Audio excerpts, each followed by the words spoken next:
পেহেলগাঁও কাণ্ডের পরে কয়েক গুণ বাড়িয়ে দেওয়া হয়েছে নিরাপত্তা ব্যবস্থা জম্মু কাশ্মীর জুড়ে। বিভিন্ন যে সমস্ত পয়েন্ট রয়েছে যেখানে পর্যটকরা যান, প্রত্যেক জায়গার নিরাপত্তা কয়েক গুণ বাড়িয়ে দেওয়া হয়েছে। এমনকি যে সমস্ত ধর্মস্থানগুলি রয়েছে, তা মুসলিমদের ধর্মস্থান হোক কি হিন্দুদের ধর্মস্থান, প্রত্যেকটি জায়গাতে কয়েক গুণ নিরাপত্তার বন্দোবস্ত আমরা দেখতে পাচ্ছি। এই মুহূর্তে আমরা দাঁড়িয়ে রয়েছি শ্রীনগর শহরে দুর্গানাগ মন্দির।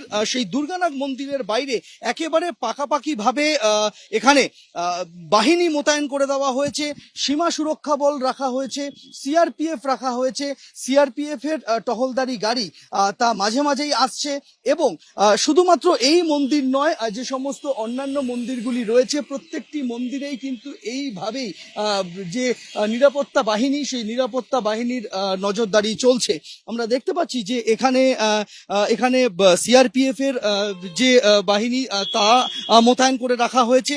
যে সমস্ত মসজিদগুলি রয়েছে সেখানেও কিন্তু কয়েক গুণ নিরাপত্তা বাড়িয়ে দেওয়া হয়েছে এই ঘটনার পর, অর্থাৎ যাতে নতুন করে পরিস্থিতি অগ্নিগর্ভ হয়ে না ওঠে, নতুন করে কোনো নিরাপত্তা বিঘ্নিত না হয়, সেই বিষয়টা নিশ্চিত করতে চাইছে প্রশাসন।